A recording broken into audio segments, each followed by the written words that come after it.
Bienvenidos a Crímenes Nocturnos.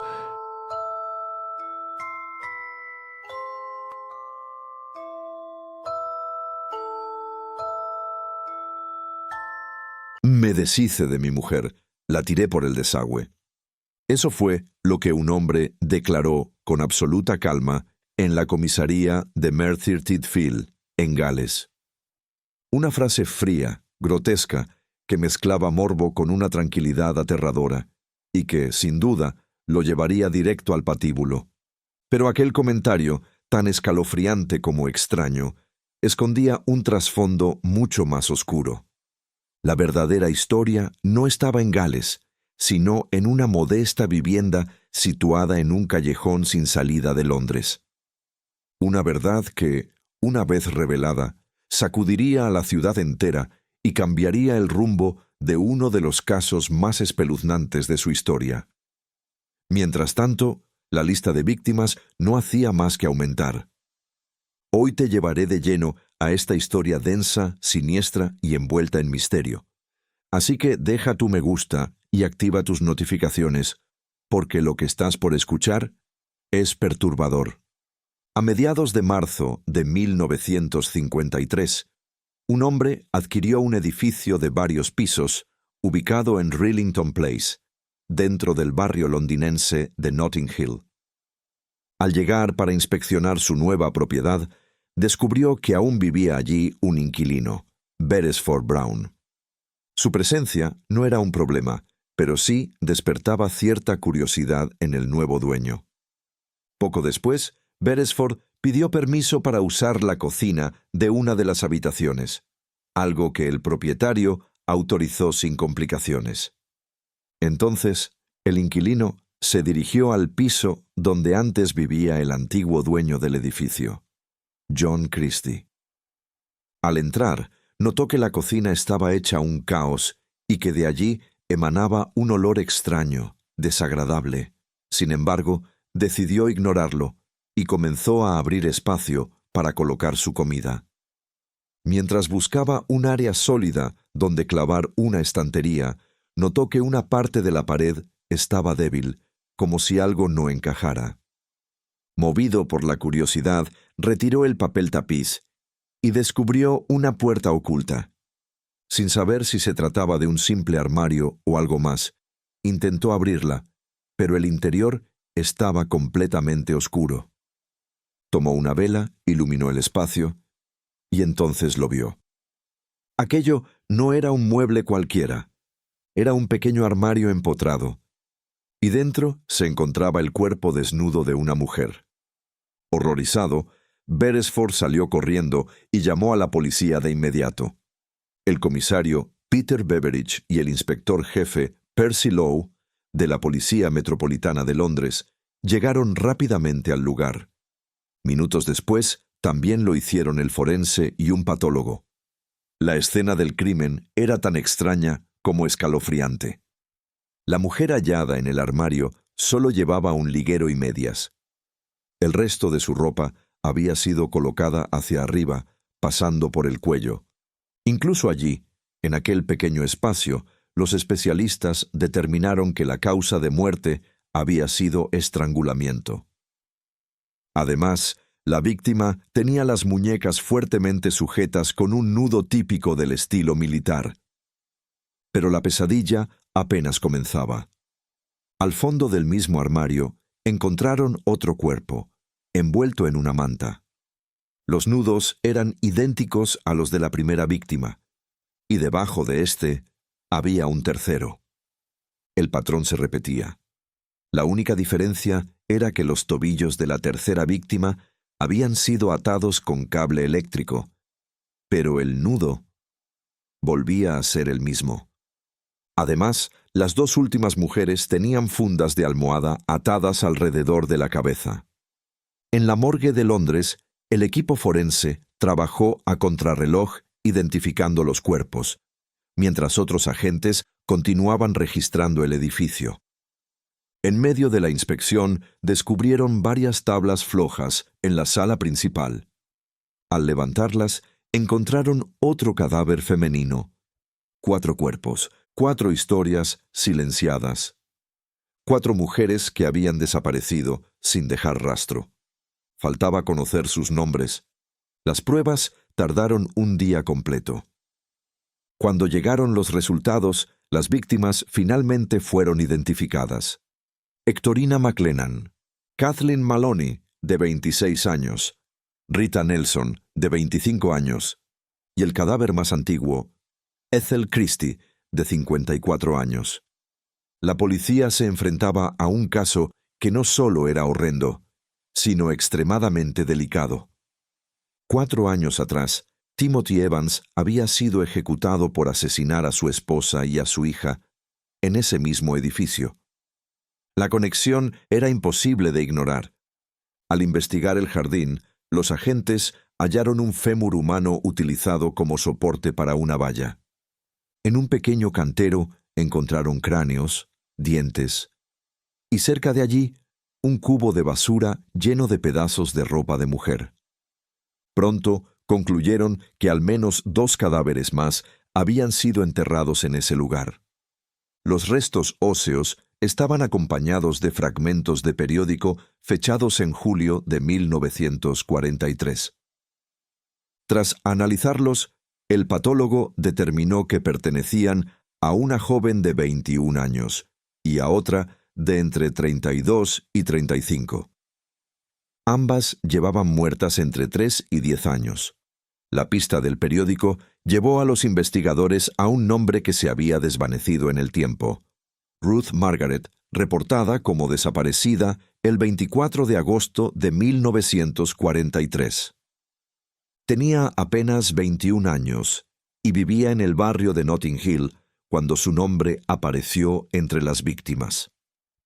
La otra mujer fue identificada como Muriel Amelia Eady, de 32 años, quien, de manera inquietante, trabajaba en el mismo lugar donde solía laborar el antiguo propietario del edificio, John Christie.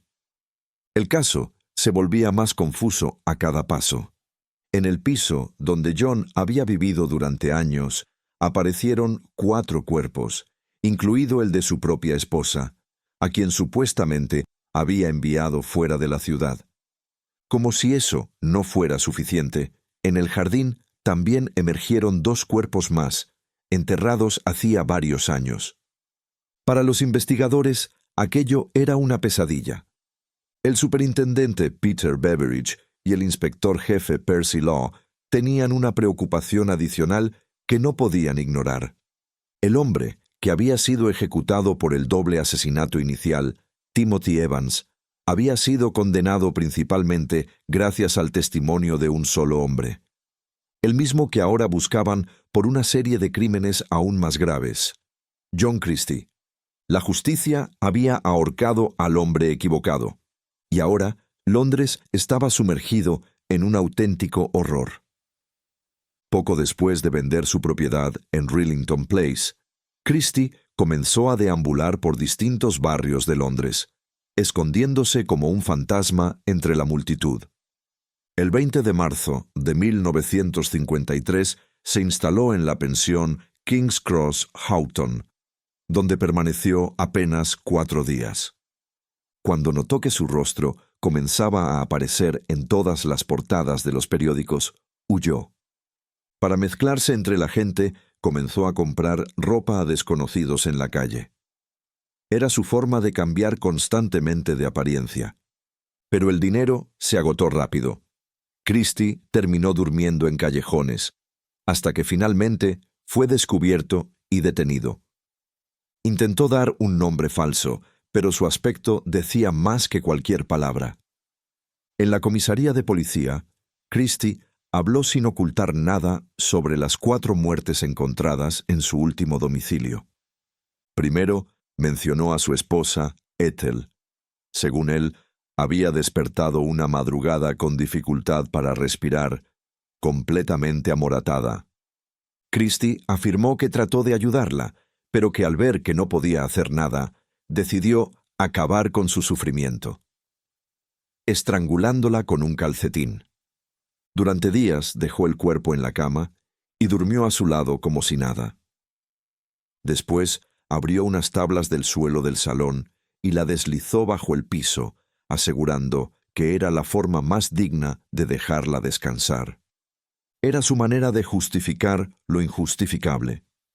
Cuando llegó el turno de hablar de las otras mujeres, Christie se defendió diciendo que no podía evitarlo, que ellas eran trabajadoras sexuales y que él, un hombre virtuoso, había actuado casi por obligación. Un intento retorcido de lavarse las manos que no convencía a nadie. Durante el interrogatorio, Christie confesó los hechos de manera desordenada, obligando a los agentes a reconstruir la secuencia real. Todo comenzó cuando se cruzó con Rita Nelson, una joven de 25 años que conoció en un pub. Ella le contó lo desesperada que estaba por su embarazo, y él, como si fuera un benefactor, le dijo que podía ayudarla. Pero cuando entró al piso, Christie la estranguló con una cuerda. Después de cometer el crimen, preparó té, se fue a dormir y al día siguiente envolvió el cuerpo en una manta antes de esconderlo dentro del armario del salón. Más adelante, conoció a Kathleen Maloney, trabajadora sexual y considerada por algunos como amiga suya. Se encontraron en un café del barrio, donde ella mencionó que estaba buscando un cuarto barato. Christie le ofreció uno. Era una oportunidad demasiado fácil para él. Kathleen fue estrangulada y abusada, y su cuerpo quedó sobre la mesa de la cocina durante horas, mientras él tomaba té a un lado, como si estuviera sentado junto a una invitada más. Cuando decidió deshacerse de ella, abrió nuevamente el mismo armario que había usado para Rita.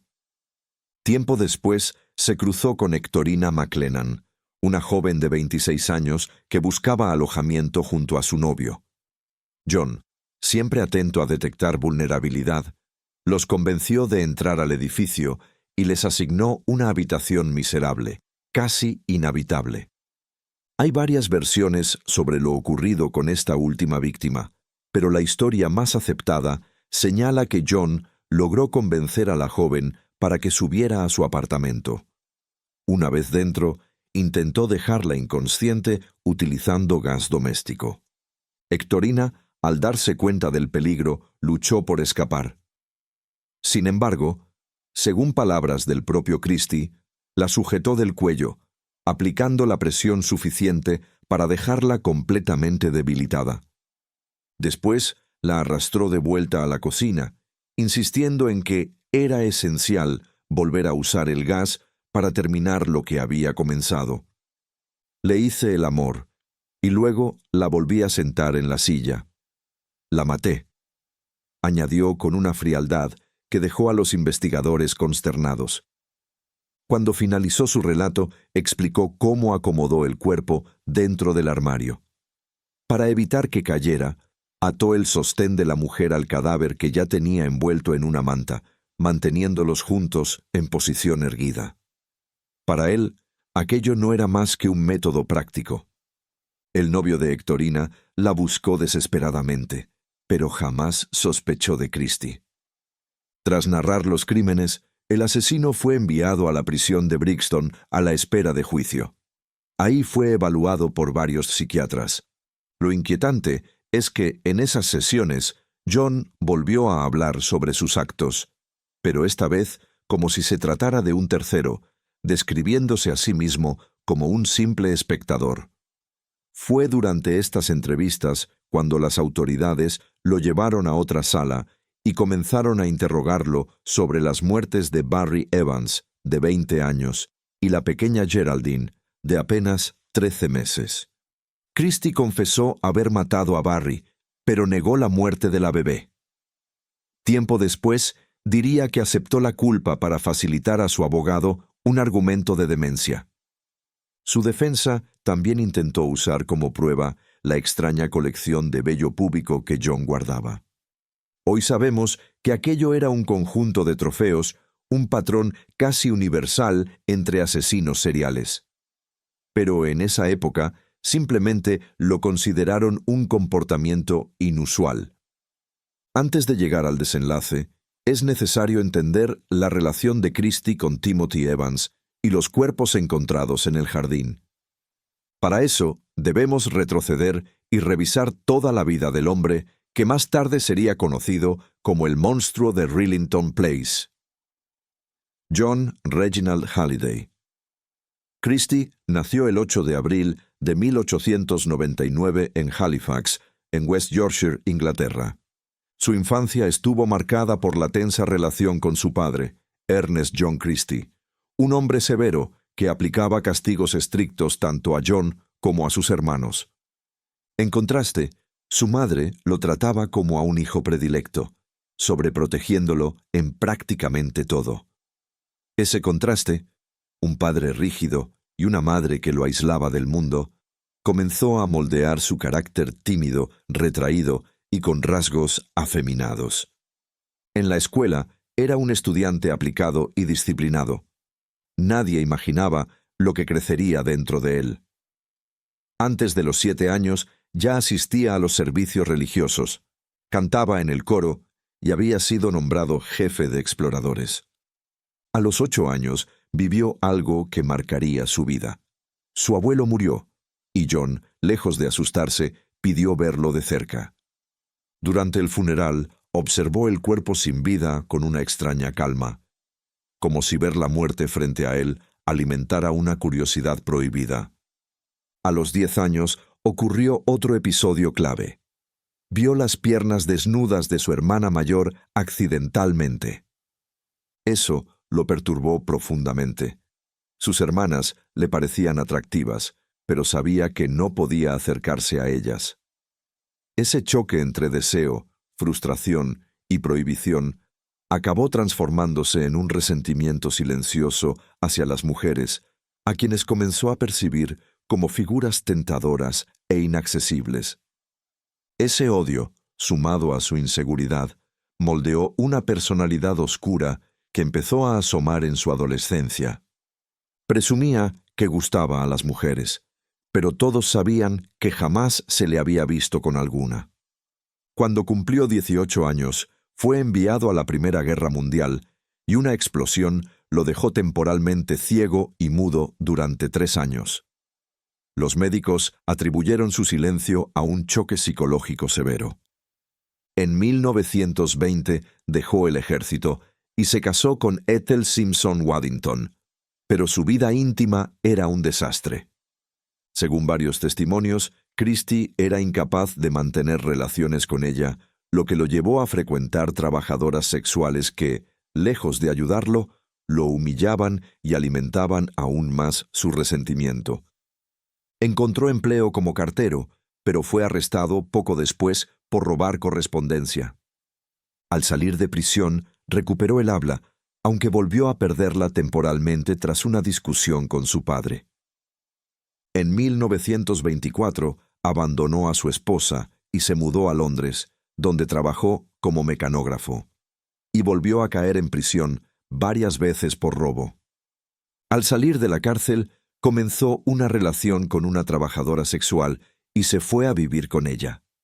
Tras un tiempo juntos, la relación entre ambos se quebró y una fuerte discusión terminó de la peor manera. Él la golpeó en la cabeza con un bate de cricket. Aquello le costó 6 meses tras las rejas. Cuando recuperó la libertad, no tardó en enfrentarse nuevamente con la ley. Su conducta no había cambiado y volvió a ser arrestado por robo. En 1933, John convenció a Ethel de viajar a Londres para empezar de cero.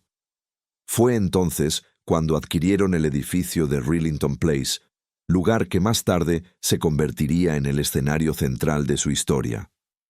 Ese mismo año comenzaron los preparativos rumbo a la Segunda Guerra Mundial, y John ingresó a la Policía de Reserva de Guerra, donde trabajó en la comisaría de Harrow Road. Durante los 4 años que permaneció en el cargo, los vecinos le tomaron aprecio. Era visto como un hombre servicial, siempre dispuesto a ayudar, incluso ofreciendo departamentos vacíos para quienes lo necesitaran.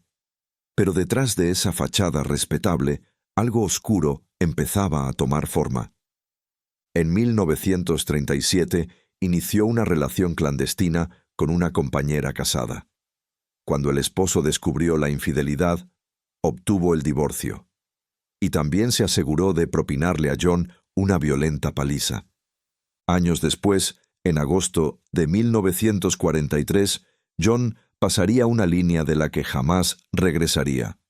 Su primera víctima oficial fue Ruth Fuerst, una joven austriaca de 21 años que ejercía el trabajo sexual. John la llevó a su departamento aprovechando que Ethel no estaba en casa. En su declaración, afirmaría que todo ocurrió de forma impulsiva. La estranguló con una cuerda. Sin saber cómo manejar la situación, ocultó el cuerpo dentro de un armario metálico y con el amanecer decidió enterrarlo en el jardín. Ese crimen lo transformó. Tanto así que, en diciembre de 1943, abandonó su puesto en la policía y comenzó a trabajar en una compañía de radio. Allí conoció a Muriel Amelia Eady, una colega con la que por meses alimentó fantasías cada vez más oscuras. Todo culminó en octubre de 1944.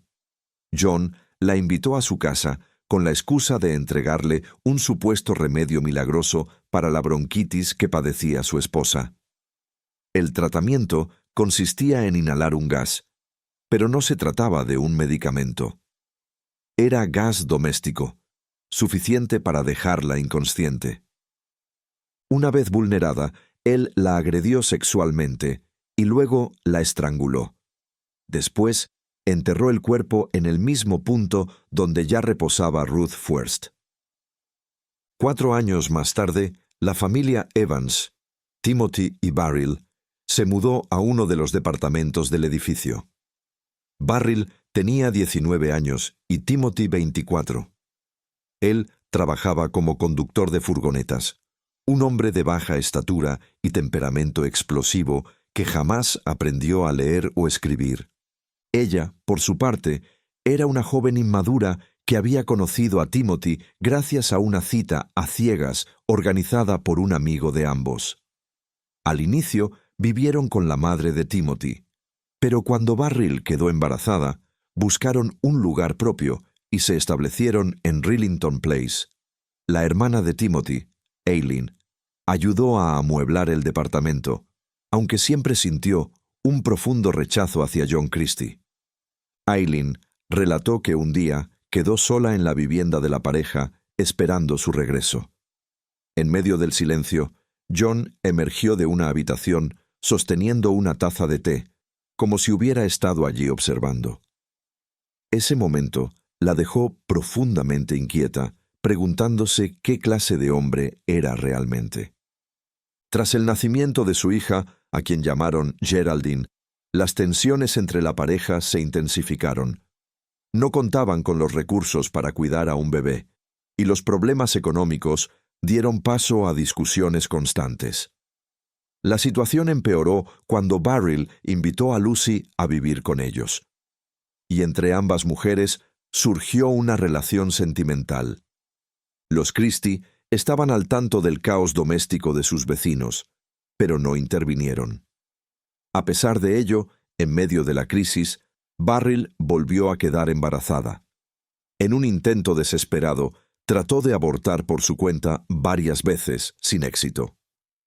Fue entonces cuando John se ofreció a ayudarla. Ingenua y acorralada por la situación, Barril aceptó el ofrecimiento de un hombre que no solo no tenía preparación médica, sino que ocultaba un pasado criminal que ella desconocía.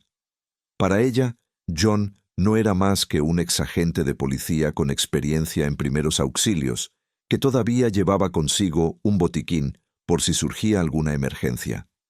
Él mismo aseguraba haber practicado varios abortos mientras trabajaba en la policía de reserva de guerra. Timothy, sin embargo, se oponía firmemente y creía haber convencido a su esposa de desistir. Pero el 7 de noviembre de 1949, Barril volvió a hablar con John y fijaron la fecha para el supuesto procedimiento. Sería al día siguiente.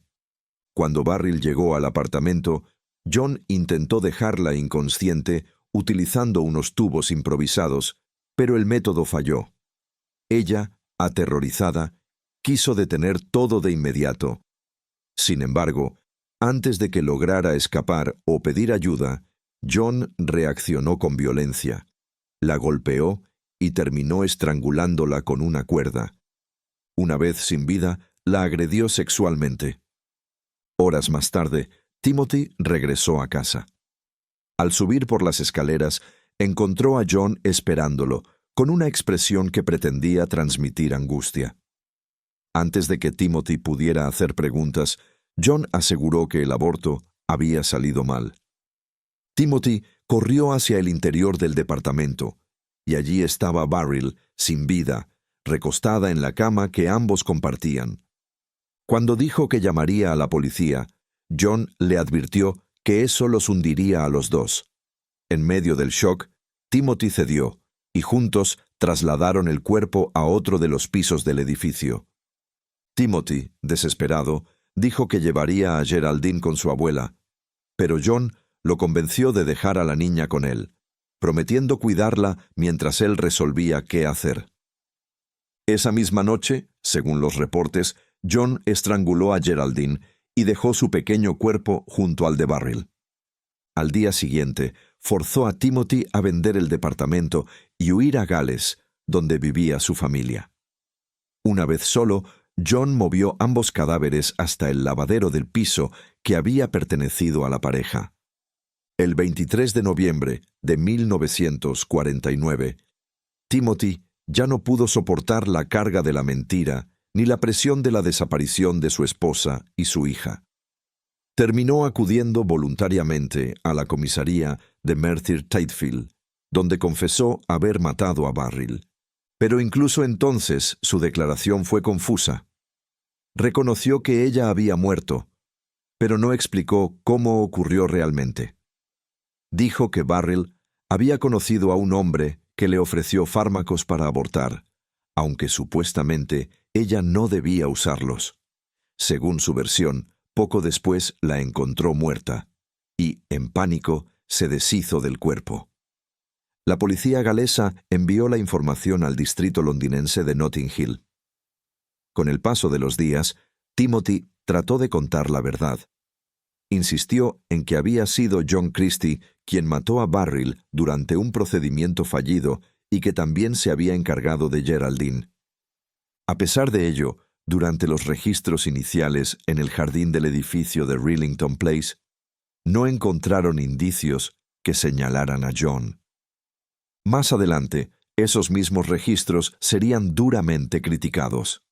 Se dijo que fueron tan deficientes que, de haberse realizado correctamente, pudieron haber detenido a John antes de que asesinara a 4 mujeres más.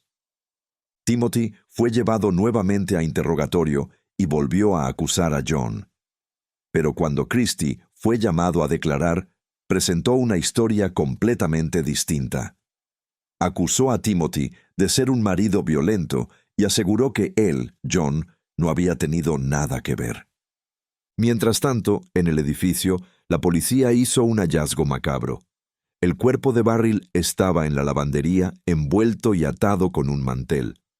Geraldine yacía en el suelo, cerca de la puerta, oculta bajo unas tablas. El patólogo del Ministerio del Interior, Donald Tiare, examinó los cuerpos. Determinó que Beryl presentaba signos claros de haber sido golpeada y estrangulada con una cuerda. Aunque halló lesiones en su zona íntima, no encontró evidencia alguna de sustancias que indicaran un intento de aborto. Ante la falta de pruebas que apoyaran la versión del procedimiento fallido, los investigadores concluyeron que Timothy, en un arranque de ira, había atacado y estrangulado a su esposa. Fue arrestado en Londres y acusado de asesinato. Aquella misma noche, Timothy terminó confesando, alegando que había matado a Beryl por problemas económicos. Sin embargo, nunca apareció una sola prueba física que lo vinculara directamente con los crímenes. Todo dependió de sus propias palabras, declaraciones que más tarde se demostraría que fueron manipuladas y editadas por la policía para asegurar su condena. El 11 de enero de 1950, Timothy Evans enfrentó el juicio por el doble asesinato. La fiscalía presentó el caso como la tragedia de un esposo desesperado que, consumido por la depresión y la frustración, había acabado con su familia en un arranque de desesperación. Durante el juicio, John Christie subió al estrado para testificar en contra de Timothy, y algo llamó la atención. El abogado de John, Malcolm Morris, había leído a detalle los informes de la autopsia, informes que describían signos de agresión sexual post-mortem. Aquello, a ojos de cualquier experto, relacionaba directamente a Christie con la escena. Pero Morris decidió ignorarlo por completo. La defensa de Timothy insistió una y otra vez en que John era el verdadero responsable.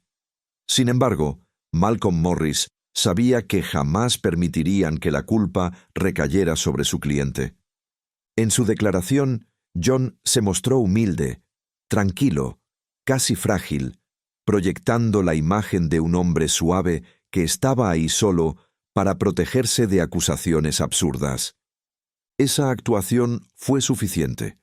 El jurado, conmovido por su aparente vulnerabilidad, tardó menos de 40 minutos en condenar a Timothy Evans por el doble asesinato. La sentencia, pena de muerte. Timothy rompió en llanto en plena sala. Afuera, los familiares del joven señalaban a John Christie como el verdadero culpable, gritando que tenían ante sí a un asesino. Aquel caos provocó una escena de tensión en los pasillos, en la que Ethel, esposa de John, defendió ferozmente a su marido, sin imaginar que algún día su propio destino quedaría atrapado entre las manos del mismo hombre. El 9 de marzo de 1950, Timothy Evans fue ejecutado en la horca.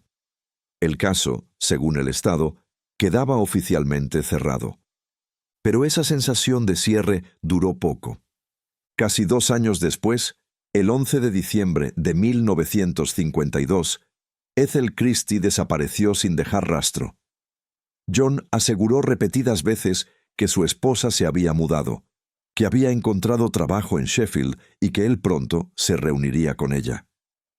En enero de 1953 vendió todos los muebles, el edificio, su anillo de matrimonio e incluso el reloj de Ethel.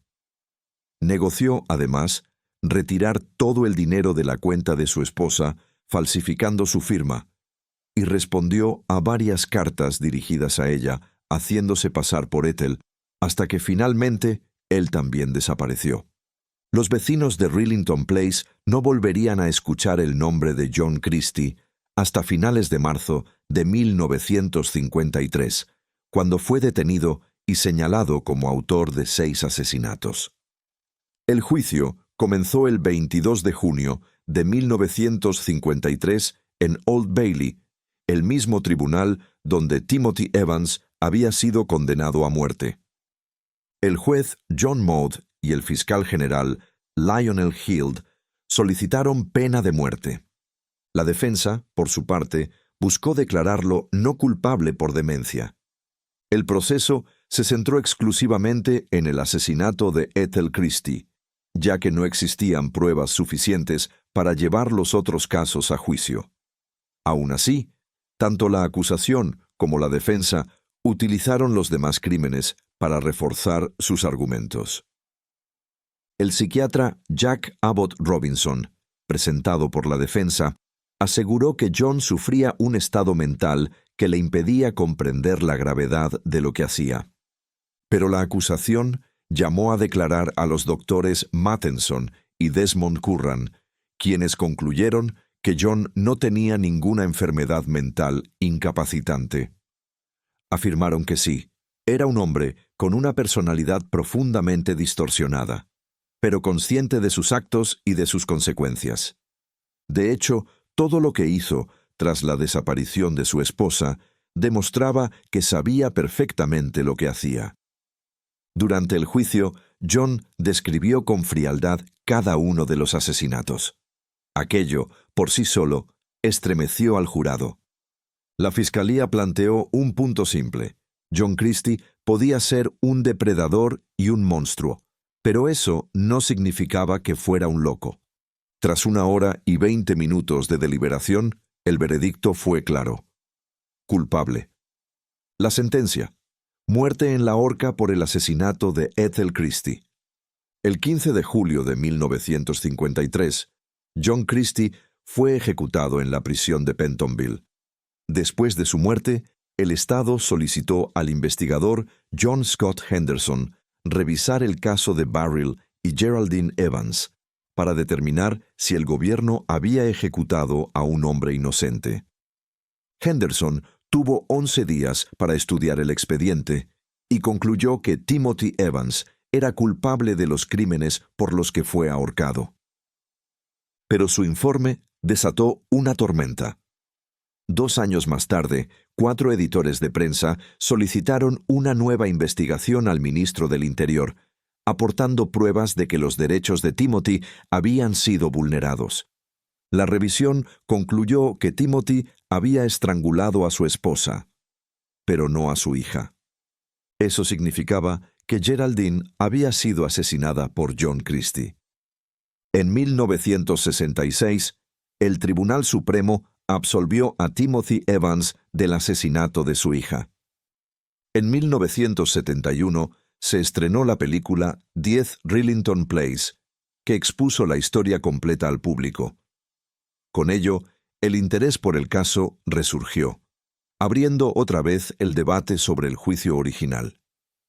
Aún así, la justicia no cerraría este capítulo hasta enero de 2003, cuando el ministro del Interior reconoció formalmente que se había cometido un grave error judicial. Los familiares sobrevivientes de Timothy, su hermana Eileen Ashby y su hermanastra Mary Westlake, recibieron una indemnización del Estado. Timothy Evans fue oficialmente condenado y ejecutado de manera injusta. No existían pruebas concluyentes para vincularlo al asesinato de Barrill, y todas las evidencias apuntaban a que John Christie había sido el responsable. Tras la ejecución de Christie, los investigadores descubrieron incluso un detalle inquietante. En su colección de vello púbico, que guardaba como trofeo de sus víctimas, solo uno coincidía con el de Ethel. El resto pertenecía a mujeres desconocidas. Eso sugería que Christie había asesinado a más personas de las que jamás llegaron a descubrirse.